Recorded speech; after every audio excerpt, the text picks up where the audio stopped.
नाज़रीन, आज की पॉडकास्ट हस्ब प्रमोद शेख से शुरू होती है। खुद को महसूस कर लिया करो, खुद को महसूस कर लिया करो, कुछ रौनकें खुद से भी हुआ करती हैं। आज कुछ मुख्तलिफ तरीके से हम बात कर रहे हैं मौसीकी की दुनिया का एक साज बांसुरी। आप नाज़रीन, हम ये सोच रहे होंगे कि मौसीकी का मेरे और सलमान से क्या ताल्लुक, इसका जिक्र मैं क्यों कर रही हूँ। चलते हैं 2014 में, जब सलमान ने फर्स्ट टाइम म्यूजिक में इंटरेस्ट लिया। सलमान, आपको याद है कि आपने आके बोला कि मामा मैं कुछ करना चाहता हूँ, तो ये ख्याल आपको कैसे आया? इस इंस्ट्रूमेंट का ख्याल आपके दिल में कैसे आया? जी, बात है 2014 की। उसमें उस टाइम पे मैं थोड़ा सा अपने आप को ऐसे फील कर रहा था कि मुझे किसी हॉबी की ज़रूरत है या मुझे किसी हेल्थी काम में जाना चाहिए। तो ऐसे ही मैं ऑफिस से आते आते एक दफ़ा अलमरा के आगे से गुजरा था और ऐसे ही इंटरेस्ट पिक किया। मैं चला गया अंदर और देखा वहाँ पे बहुत सारे म्यूज़िक इंस्ट्रूमेंट्स की क्लासेस हो रही थी। मैं गिटार में गया, बांसुरी में गया, तबला था, हारमोनियम था, बहुत सारी जो भी ट्रेडिशनल किस्म के एशियन इंस्ट्रूमेंट होते हैं वहाँ पे सब चल रहे थे। तो उसमें से मुझे ज़्यादा पीक इंटरेस्ट किया गिटार ने और फिर उसके बाद बांसुरी ने। तो मैंने गिटार की क्लासेस ज्वाइन की। 2-4 दिन मैं गया, लेकिन मुझे कोई मज़ा नहीं आया। मुझे लगा ये मेरा इंस्ट्रूमेंट नहीं, मुझे फीलिंग नहीं आई इंस्ट्रूमेंट से अटैचमेंट की। तो फिर मैंने गिटार क्लास के साथ वाली क्लास थी बांसुरी की, तो मैं बांसुरी की क्लास में चला गया और वहाँ पे मेरे जो उस्ताद बैठे हुए थे उन्होंने बड़े अच्छे तरीके से ग्रीट किया और उन्हें बोला कि बेटा बैठो, आप सुना। तो मुझे लगा कि इंस्ट्रूमेंट तो बहुत डिफ़िकल्ट है। विंड इंस्ट्रूमेंट बहुत डिफ़िकल्ट होते हैं, उनमें से एक डिफ़िकल्ट इंस्ट्रूमेंट बांसुरी भी है। मैं ये तो नहीं कहूँगा मोस्ट डिफ़िकल्ट है, लेकिन जितने इंस्ट्रूमेंट की अरे हमारे पास अवेलेबल उसमें थोड़ा सा डिफ़िकल्ट है। तो मैंने बांसुरी को एज ए इंस्ट्रूमेंट नहीं लिया, मैंने बांसुरी को एज ए चैलेंज लिया कि मैं चाहता था कि मैं कुछ डिफरेंट करूं जिसमें मेरी मेहनत लगे, जिसमें मेरा टाइम सर्फ हो और मेरी मेहनत लगे। तो उसमें मैंने फिर बांसुरी को सेलेक्ट किया। फिर मुझे याद है मैं आपके पास आया, आपको मैंने बताया कि मामा मैं कुछ इंस्ट्रूमेंट मैं बांसुरी से बजाना चाहता हूँ। तो आपने कहा कि हाँ अच्छा इंस्ट्रूमेंट है, मेहनत वाला इंस्ट्रूमेंट है, लेकिन देखो कर लोगे। मैंने कहा हाँ वो चैलेंज है तो मैं शायद कर ही लूँ। तो फिर सफ़र शुरू हो गया 2014 से। ऑफिस के बाद 2 घंटे अलमरा लगते थे और उसके बाद घर आता था। तो मुझे लगता है कि इसके बारे में, मेरे टाइम के बारे में आप ज़्यादा बताएंगी इससे कि मैं ज़्यादा बताऊं। तो आप बताएं, जब मैंने अलमरा ज्वाइन कर लिया तो आपको कैसा लगा? मुझे तो डेफिनेटली अच्छा लगा था, क्योंकि मैं चाहती थी कि आप जब भी कोई काम करें, कोई हॉबी करें, जिसमें जो टाइम आपके पास बचता है उसमें कुछ ऐसा होना चाहिए जो पॉजिटिव भी हो और सुकून भी हो, जिसमें कोई ऐसी चीज़ ना जो मजाज को तल्ख करे। तो मैं चाह रही थी कि आप कोई ऐसी हॉबी शुरू करें जिसमें आपको ये फिक्र ना रहे कि अब मैं क्या करूं। इस वक्त स्टडीज़ के बाद जो टाइम बचता था, जो लड़के इधर उधर किसी आवारा गर्दी में पड़ जाते हैं, कुछ और कामों में पड़ जाते हैं, मैं चाहती थी कि आपका वक्त बहुत अच्छा उसका यूज़ हो। तो आपने जब मुझे मशवरा किया मुझसे कि मैं अलहमरा में कोई ना कोई इंस्ट्रूमेंट ज्वाइन करना चाहता था, आई वाज वेरी हैप्पी। मुझे बहुत अच्छा लगा, मैंने आपको सपोर्ट किया। और स्पेशली बांसुरी मुझे लगता था कि बहुत टफ और डिफ़िकल्ट है, और मुझे नहीं लगता कि आप जैसा लाहौरिया लड़का जो इस तरह के माहौल में रहता है ये कर लेगा। हाँ, बांसुरी इंस्ट्रूमेंट तो बहुत टफ है, क्योंकि हमारा ताल्लुक पंजाब से। तो बांसुरी बचपन से कहीं ना कहीं सुनते ही आए थे, किसी बाज़ार में, कभी गांव में, कभी पहाड़ में, कभी यहाँ कभी वहाँ। और जैसे आपको पता है कि बांसुरी पंजाब की कल्चर में बहुत गहरा कनेक्शन रखती है। जैसे हीर रांझा में हीर जो रांझा था वो बांसुरी बजा के हीर को बुलाया करता था। ये एक ट्रेडिशनल स्टोरी है। मैं नाज़रीन को बताता चलूँ कि ये पंजाब की it's a very traditional story from Punjab, जहाँ पे एक मोहब्बत का किस्सा है हीर और रांझा के दरमियान। तो उसमें जो उनका जो कॉलिंग इंस्ट्रूमेंट होता था वो रांझे का वो होता था बांसुरी। उसके बाद बांसुरी होती थी, वो बजाता था, तो हीर उसकी एक्चुअली हीर अट्रैक्ट ही सबसे पहले उसकी तरफ बांसुरी सुन के ही हुई थी। तो पंजाबी कल्चर में बांसुरी का बहुत बड़ा किरदार है, इसको मोहब्बत का और ट्रेडिशन का इंस्ट्रूमेंट समझा जाता है। लेकिन जब मैंने बांसुरी की क्लासेस लेना शुरू की, मुझे ये आइडिया हुआ कि बांसुरी इससे बहुत ज़्यादा है, जिसको हम सिर्फ एक ट्रेडिशनल इंस्ट्रूमेंट कर देते हैं, इससे बहुत ज़्यादा है। आप बांसुरी पे बहुत कुछ बजा सकते हैं, बहुत कुछ कर सकते हैं। और जो स्पेशली वो उस्ताद थे, उस्ताद का नाम ले लेते हैं, नौशाद अली खान साहब, उस्ताद जी सलाम है। तो उन्होंने अच्छे तरीके से सिखाया। उन्होंने सिखाया कि मैं ये कहूँगा कि मुझे यहाँ आके अंदाज़ा लगा कि म्यूज़िक को आप खाली इम्प्रोवाइजेशन पे लेके नहीं चल सकते।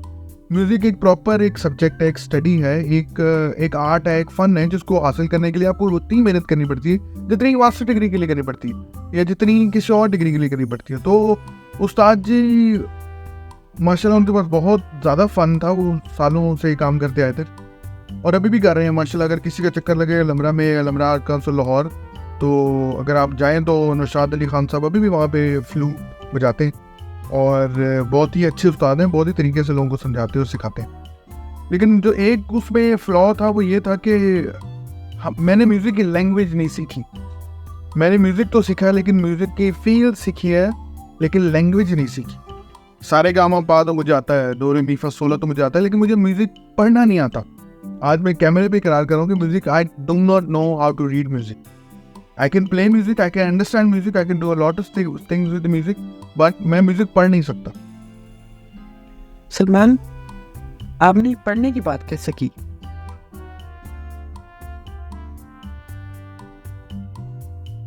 सलमान, म्यूजिक की कोई पढ़ाई भी होती है?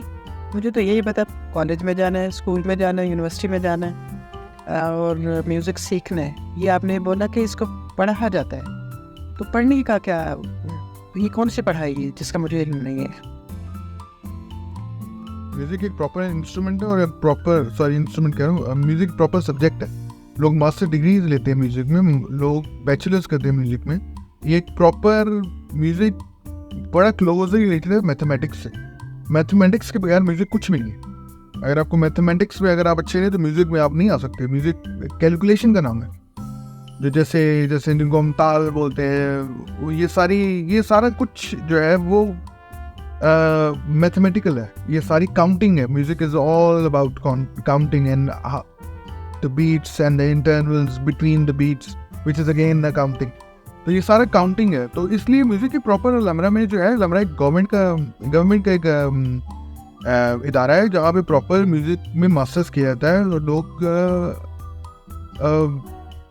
प्रॉपर एजुकेशन लेते हैं म्यूजिक में। और मैं एक और बात जरूर बताना चाहूँगा, यहाँ से मुझे एक बात अभी रियलाइज हुई है बात, कि लोगों को लगता है कि जो ट्रेडिशनल सब्जेक्ट्स हैं उनके अलावा सब्जेक्ट दुनिया में है नहीं। जैसे मैथ हो गया, साइंस हो गया, लोग डॉक्टर बन जाते हैं, इंजीनियर बन जाते हैं, पायलट्स बन जाते हैं, इन सोशल साइंसेज में करके पॉलिटिशियंस बन जाते हैं। लोगों को लगता है कि आगे पीछे सब्जेक्ट्स नहीं हैं। इवन कलर्स के अंदर भी मास्टर्स होता है। इवन फ्लावर्स बॉटनी में बहुत सारी किस्में हैं जिनमें आगे मास्टर्स किया जाता है। जैसे टॉक्सिकोलॉजी होती है, टॉक्सिकोलॉजी जो डॉक्टर्स करते हैं वो उनको भी अपनी ट्रेडिशनल एजुकेशन लेने के बाद टॉक्सिकोलॉजी में मास्टर्स करना पड़ता है, तो वो टॉक्सिकोलॉजी में आते हैं। टॉक्सिकोलॉजी में इसको वर्ड में उर्दू में एक्सप्लेन करने की कोशिश करता हूँ। जो जहर का जो नॉलेज होती है, जो जहर की नॉलेज होती है, प्रॉपर नॉलेज, किस प्लांट में है, कितना है, कौन सी चीज़ आपके लिए फ़ायदे की है, कौन सी बुरी है, वो सब एक टॉक्सिकोलॉजी में आता है। तो एक टॉक्सिकोलॉजी होती है। ह्यूमन राइट्स में भी लोग बहुत सारे काम करते हैं। तो म्यूज़िक एक बड़ा रेप्यूटेड और एक बड़ा प्रेस्टिजियस डिग्री है जिसमें लोग, आप देखें बड़े बड़े उस्ताद काम को आप देखें, उन्होंने कहीं ना कहीं ट्रेडिशनल एजुकेशन ली होती है। सॉरी, ट्रेडिशन तो ली होती है, फॉर्मल एजुकेशन भी ली होती है। फॉर्मल में मास्टर्स और ये बैचलर्स वगैरह आते हैं, उन्होंने फॉर्मल एजुकेशन भी ली होती है जिसमें वो प्रॉपर म्यूजिक की इन एंड आउट को समझते हैं, तभी वो म्यूजिक में कुछ कर पाते हैं। सलमान, ये तो आपने बड़ी थकी सबकी इसकी स्टडीज बताई है। आप कुछ ये भी तो बताएंगे कि आप बजाते क्या हैं, आपने बजाना क्या सीखा, और अब हमें आप कुछ सुनाएंगे? और नाज़रीन को के लिए भी इंटरेस्ट होगा। मैं खुद भी दोबारा से सुनने में इंटरेस्ट रखती हूँ। जैसे मैं रोज़ आपको कह देती हूँ या जब भी मुझे मौका मिलता है शाम में मैं कहती हूँ सलमान को तू तो बजाए, तो मैं बहुत खुश होती हूँ इस बात से। जी मैं बताता हूँ कि मैंने फ्लूट में किया क्या। फ्लूट में जी 2015 में मैंने ऑडिशन दिया तैयारी के बाद ऑल पाकिस्तान म्यूज़िक कॉन्फ्रेंस में, जिसमें मैं पास नहीं हो सका। जिससे मेरी मोटिवेशन और बढ़ गई। मेरे उस्ताद ने मुझे एक साल तैयार किया ऑडिशन देने के लिए। पाकिस्तान में सारे इंस्ट्रूमेंट्स जो हैं उनका एक इदारा है जो हर साल एक कंपटीशन करवाता है। उस इदारे का नाम है ऑल पाकिस्तान, वो कॉन्फ्रेंस ही करवाता है जो जो हमारा के अंडर ही आती है। उस कॉन्फ्रेंस का नाम है ऑल पाकिस्तान म्यूज़िक कॉन्फ्रेंस। उसमें पूरे पाकिस्तान से लोग आते हैं, डिफरेंट कैटेगरीज में बजाते हैं। कुछ सादा कराम बजाते हैं जो मेच्योर कैटेगरीज होती हैं, फिर एमेच्योर कैटेगरीज होती हैं। तो मैंने एमेच्योर कैटेगरी में राग एमन कल्याण बजाया था। 2015 में मैंने ऑडिशन दिया था फर्स्ट टाइम, जिसमें मैं पास नहीं हो पाया। कंपटीशन बहुत सख्त था उस टाइम और आई थिंक 20 या 25 कैंडिडेट्स थे पूरे पाकिस्तान से। तो मैं और जो ऑब्वियसली जो उसमें सिलेक्शन का चांस 2 लोगों का था जो आपस में कंपटीशन करेंगे मेन स्टेज, तो मैं उन 2 में सेलेक्ट नहीं हो पाया। वो एक डेविस्टेटिंग ब्लो भी थी मेरे लिए और साथ में मेरे लिए एक और भी अच्छी बात थी, क्योंकि मैं इतने सारे जब मैं स्टेज पे बैठा वहाँ जाके, मुझे जब मैंने स्टेज का एक्सपीरियंस है। वैसे मैं एक बात यहाँ जरूर बताना चाहूँगा, मुझे स्टेज फियर बिल्कुल नहीं है। लोगों को होता है, मुझे नहीं है। मुझे लगता है स्टेज एक अपॉर्चुनिटी है अपना टैलेंट दिखाने के लिए, अपने आप को प्रेजेंट करने के लिए। और मामा को भी इस बात का पता है कि मामा को भी एक्चुअली स्टेज फियर नहीं है। मामा भी अपनी लाइफ में बहुत सारी बातें कर चुकी हैं, बहुत सारे एजुकेशन के लिहाज से भी और वैसे भी डिबेट्स में भी बड़ा मामा ने नाम कमाया हुआ। वो भी हम उनके मेडल्स और सर्टिफिकेट्स देखते रहते। तो स्टेज फियर शायद मुझे यहीं से मिला कि मुझे स्टेज फियर बिल्कुल नहीं है। तो मैं स्टेज पे जब चला तो मुझे अपने सामने बड़े रिनाउंड चेहरे नजर आए, म्यूज़िक में भी और एक्टिंग के भी बड़े रिनाउंड चेहरे नजर आए। तो मैं बड़ा खुश हुआ और मैंने बिल्कुल खुल के बजाया। लेकिन ये कि उस टाइम ऑब्वियसली मुझे म्यूज़िक की इतनी सेंस नहीं थी, मैं प्रिपेयर्ड था लेकिन सेंस म्यूज़िक की तरह कम थी, तो इसलिए मैं पास नहीं हो पाया। 2016 में 2015 सॉरी ये था जो पहला ऑडिशन में दिया था वो 2014 में ही था। 2014 के दिसंबर में था। फिर मैंने 2015 के अप्रैल में दोबारा ऑडिशन दिया, जिसमें मैं पास हो गया और फिर मुझे ऑल पाकिस्तान म्यूजिक कॉन्फ्रेंस में बजाने का मौका मिला। वो लम्हा मेरे लिए बड़ा कीमती था जब इनविटेशन आप लेकर आए और हम पूरी फैमिली वहाँ बैठे और जहाँ पे बहुत बड़े नॉन लोग थे जिनका एक्सपीरियंस बहुत ज़्यादा था। उसमें मेरा बेटा एक ख्वाहिश लेके एक हॉबी के तौर पे जिसने उसको चूज़ किया और उसने उस इतनी हार्ड वर्किंग की कि उस लेवल पे उस महफिल में बैठा हुआ था उन लोगों के दरमियान जो कंपटीशन में पार्टिसिपेट कर रहे थे। तो मेरे लिए वो बड़ा प्राउड मोमेंट था और मैंने उस बात को बहुत एंजॉय किया और मेरी बड़ी एक्साइटमेंट थी कि क्या सलमान को कोई प्राइज़ मिलता है। और वो तालियां, वो लम्हे मेरे लिए बड़ी कीमत रखते हैं। हाँ जी, वो लम्हा मेरे लिए भी बड़ा कीमत रखता है। जब मैंने अपने सामने इतने सारे लोगों को देखा और मैं पहली दफ़ा तो मैं पास, जो मुझे यकीन ही नहीं हुआ पास ही हो गया। मैं जब पास हो गया तो मुझे ये फीलिंग आई कि मैंने कुछ वाकई अचीव कर लिया लाइफ में। और वो अचीवमेंट ये थी कि मैंने तकरीबन 30 से 35 लोगों को, कैंडिडेट्स को पीछे छोड़ के, और ये ऑल पाकिस्तान म्यूजिक की हिस्ट्री में काफ़ी लंबे टाइम में पहली दफ़ा होता कि एक ही कैंडिडेट पास हुआ था ऑडिशन में। That was me. एक ही कैंडिडेट था फ्लूट के लिए, वो मैं था। ठीक है, तो अगर लोग सर्च अप करें तो उनको 2015 में मिल जाएगा। All Pakistan music conference YouTube पे भी पड़ा हुआ। तो उसमें फिर मुझे मौका मिला तो मेरे साथ उस टाइम जो खड़े थे, जिन लोगों को म्यूजिक को पता है, मेरे साथ खड़े थे उस साथ पारस परवेज, जिनके साथ मेरी पिक्चर भी है। ही इज़ अ लेजेंड है म्यूजिक में। उन्होंने कुछ रागनियाँ खुद बनाई हुई हैं और बहुत बड़ा नाम है। तो उस टाइम जब मैं बैक स्टेज पर था तो उन्होंने मुझे थापी भी दी। उन्होंने कहा कि बेटा कामयाब होगे तुम्हारा कॉन्फिडेंस अच्छा है और ये वो। तो मुझे याद है कि आप लोगों को शायद पता होगा, चिकन जो कपड़ा होता है जिसमें वो सुराख होते हैं, चिकन ही होता है ना, तो वाइट चिकन हर जगह से मिलता है, ब्लैक चिकन बड़ी मुश्किल मिलता है। तो वहाँ पे उसका ड्रेस कोड था ब्लैक, तो फिर मैंने ब्लैक चिकन मामा ने पता नहीं कहाँ कहाँ से ढूंढ के, मेरी शलवार की मुझे बना के दी, शलवार कमीज जो मैं पहनता ही नहीं, तो मुझे बनवा के दी और मैंने शलवार कमीज, ब्लैक शलवार कमीज पहनी और मैंने बैठा जब स्टेज पे, तो मेरे तो अब मुझे मज़ा भी आ रहा था और साथ में पसीने भी छूट रहे थे। तो वो ऐसे कि मैंने बजाना शुरू किया, मैं बजा रहा हूँ और बीच में ना, क्योंकि फ्लूट यहाँ रखते हैं ना तब, तो जब आपको स्वेटिंग होती है ना तो फ्लूट स्लिप होती है। मतलब ये जैसे ये ही वो लेजेंडरी फ्लूट है जिस पे मैंने ऑल पाकिस्तान म्यूजिक कॉन्फ्रेंस 2015 में विन की हुई है। तो जब इसको आप यहाँ रखते हैं ऐसे, तो ये स्लिप होती है पसीने की वजह से। तो वो क्या हुआ कि मैंने जोर से पकड़ी हुई थी, स्लिप होकर यहाँ आ गई, और मैंने जिसमें मैं उसको म्यूजिक की वर्ड में बोलूँगा तो मैं एक पलटा बजा रहा था, तो उसमें वो स्लिप हो गई और मैंने वापस ताल को पकड़ के वापस मैंने साफ की फ्लूट, ऐसे लिटरली वीडियो में ऐसे ही मैंने ऐसे फ्लूट साफ की और मैं दोबारा शुरू हो गया। और लकीली मैं बीट से बाहर नहीं हुआ, जिसने इस क्या कहते हैं इस स्टंट ने, इस नेचुरल स्टंट ने मुझे ऑब्वियसली अल्लाह ताला ने टैलेंट तो दिया ही हुआ था। तो ये एक स्टंट की वजह से मेरी परफॉर्मेंस थी जो 13 मिनट चली, वरना 8-9 मिनट मैक्सिमम टाइम होता है म्यूजिक कॉन्फ्रेंस का, और 13 मिनट चली और मैं म्यूजिक कॉन्फ्रेंस जीती और मैंने गोल्ड मेडल विन किया। इसके लिए मैं आज फिर आपके लिए एक शेर पढ़ती हूँ। जो मेरी कैफियत ये थी, मुझे तो यकीन नहीं आ रहा था कि आप प्राइज विन कर लोगे। सामने कुछ है, दिखाता कुछ है। मैं अपने दिल की कैफियत बता रही हूँ। सामने कुछ है, दिखाता कुछ है, दिल तो अंदर ही बना देता है। सही। ये वो फ्लूट है, सबके लिए मैं दिखा दूँ। ये अब डिफरेंट कलर है यहाँ पे, लेकिन उस टाइम डिफरेंट कलर था, इसीलिए मैंने all Pakistan music conference win की थी। मैं ज़रा सा थोड़ा सा कुछ बजाऊंगा, लेकिन मैं इस वीडियो के एंड पे एक वीडियो लगाऊंगा जिसमें जो मुझे लगता है कि मुझे अभी बिल्कुल रीसेंट वीडियो हो, मुझे लगता है कि बहुत अच्छी है और लोगों को सुनने वाले महसूस होंगे उससे। तो मैं एक कोई छोटी सी चीज़ बजा के भी मैं और एक और बात तो, मैंने फ्लूट पे लोग बजाते हैं गाने, मैं बजाता हूँ classical is more difficult, is more, आपके पास मोर रूम होती है क्लासिकल में अपनी मर्जी करने की, लेकिन डिफ़िकल्ट होता है क्लासिकल। तो मैंने क्लासिकल बहुत बजाया, मेरे उस्ताद ने मुझे सिखाया क्लासिकल है, और मैंने क्लासिकल में ही all Pakistan music conference win की थी। सलमान, ना तो आपकी फैमिली में कभी कोई ऐसा बंदा था, ना आपका ताल्लुक किसी खान घराने से, ना किसी उस्ताद घराने से। ये मॉडर्न उस्ताद कहाँ से मेरी फैमिली में पैदा हो गया, बल्कि मेरा बेटा, जबकि हमारा इन चीज़ों से कोई दूर दूर का ताल्लुक नहीं था। तो ये बड़ा अमेजिंग है।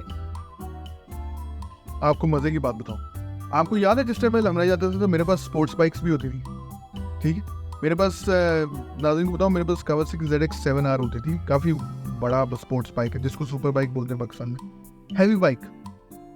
अब लोग मेरे शौक देख के हैरान, पीछे मैंने डाली हुई फ्लूट और मैंने 750 सीसी मोटरसाइकिल पर मैं लमरा जा रहा हूँ, तो लोग मुझे कहते थे कि ये शायद पागल है, ये इसके शौक ऐसे हैं कि ये बिल्कुल ही पागल है, कि ना इसकी शौक बिल्कुल वो बदमाशों वाले हैं, ना इसके बिल्कुल उस्तादों वाले। तो इसके शौक ऐसे हैं जैसे एक बिल्कुल मिडिल में चीज़ होती है। तो मुझे लोग कहते थे ये कैसा, किस किस्म का कॉम्बिनेशन है भाई, तुम एक तरफ से बाइक चलाते हो, स्पीड फैनेटिक हो, तुम्हें स्पीड बहुत पसंद है, दोस्त तुम बिल्कुल फनकारों वाला काम पसंद है, तुम्हें बिल्कुल ही फनकारों वाला, तो ये क्या कॉम्बिनेशन है। मैंने कहा ये कुछ चलता था नहीं, भी कॉम्बिनेशन। इसको कहते हैं इंसान की शेड्स होना, रंग होना। तो रंगों से भरे हुए हैं, इसमें कोई शक नहीं। हाँ जी, ये बात तो ठीक है आपकी। मैंने एक दफ़ा, मुझे याद है, एक छोटा सा किस्सा बताऊँ मैं आपको। मैंने अपने उस्ताद जी को मैं तो हैवी बाइक का लमरा लेके जाता था। एक दिन मेरे उस्ताद जी मेरे पास खड़े हो गए, कहते हैं यार सलमान ये तो बहुत बड़ा मोटरसाइकिल है। तो मैंने कहा हाँ जी उस्ताद जी। तो कहते हैं, मैंने उस्ताद जी को ज़बरदस्ती पीछे बिठा लिया। मैंने कहा उस्ताद जी आपने मेरे पीछे बैठना। अब सारी दुनिया को पता है जो म्यूज़िक बजाने वाले होते हैं बड़े मासूम होते हैं, वो उनका ना दिल छोटा सा होता है। मैंने उस्ताद जी को पीछे बिठा लिया और माल रोड मेरे सामने थी, तो मैंने थोड़ा सा स्पीड में बाइक चलाया और वापस लेके आया। तो उस्ताद जी ने मुझे उतर के ना दुआएं भी दी, साथ में गालियाँ भी निकाली कि दुआएं ये देखिए अल्लाह तो नसीब के, गालियाँ निकाले तूने तो मुझे मार दिया था। तो कहते हैं यार बेटा उस्तादों के साथ नहीं ऐसे काम करते। लेकिन बड़ा अच्छे उस्ताद जी, बहुत अच्छे थे। नौशाद अली खान साहब अभी भी कभी मैं जब भी बैक होम चेक कर लेगा तो मैं ज़रूर उनसे मिलता होता हूँ। तो बात हो रही थी क्लासिकल की, तो ये फ्लूट एक्चुअली ये बेस है, ये देखें साइज इसका काफ़ी बड़ा है। इस फ्लूट को बेस फ्लूट कहते हैं। ये आम फ्लूट से बजानी थोड़ी डिफिकल्ट होती है। इसके जो अरे ऑफ होल्स होती है, देखें यहाँ फासला ज़्यादा है, यहाँ कम है, यहाँ एक जैसा है और यहाँ फासला ज़्यादा है, तो इसको बजाना थोड़ा सा डिफिकल्ट होता है। लेकिन क्योंकि आप देखें, मैं आपको बताता हूँ, प्रैक्टिस की वजह से मेरे इन फिंगर्स में फासला ज़्यादा है, इससे जब मैं ऐसे करता हूँ तो इनमें मेरे फासला ज़्यादा आ जाता है। तो मैं थोड़ा सा कुछ बजाता हूँ, उसके बाद फिर हम रैप अप करेंगे इसको।